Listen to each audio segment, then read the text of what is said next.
حضرت علی رضی اللہ عنہ سے کسی نے پوچھا کہ انسان برا کب بنتا ہے؟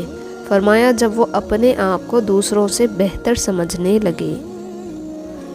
زیادہ سوچنے سے بہتر ہے کہ استغفار کیا جائے۔ زیادہ سوچنا مشکلات کو بڑھاتا ہے اور استغفار مشکلات کا حل ہے۔ زیادہ سوچو نہیں بلکہ زیادہ سے زیادہ استغفار کرو، کیونکہ مسائل و مشکلات زیادہ سوچنے سے نہیں بلکہ زیادہ استغفار سے آسان ہوتے ہیں۔ حضرت علی رضی اللہ عنہ نے فرمایا کہ 4 چیزیں جنت کی طرف بلاتی ہے: 1 صدقے کو چھپا کر دینا، مصیبت کو چھپانا، والدین کے ساتھ نیکی کرنا اور لا الہ الا اللہ کہنا۔ منافق کی 3 نشانیاں: بات کرے تو جھوٹ بولے، وعدہ خلافی کرے، امانت میں خیانت کرے۔ حضرت علی رضی اللہ عنہ نے فرمایا کہ دوست کو دولت کی نگاہ سے مت دیکھو، کیونکہ وفا کرنے والے دوست اکثر غریب ہوتے ہیں۔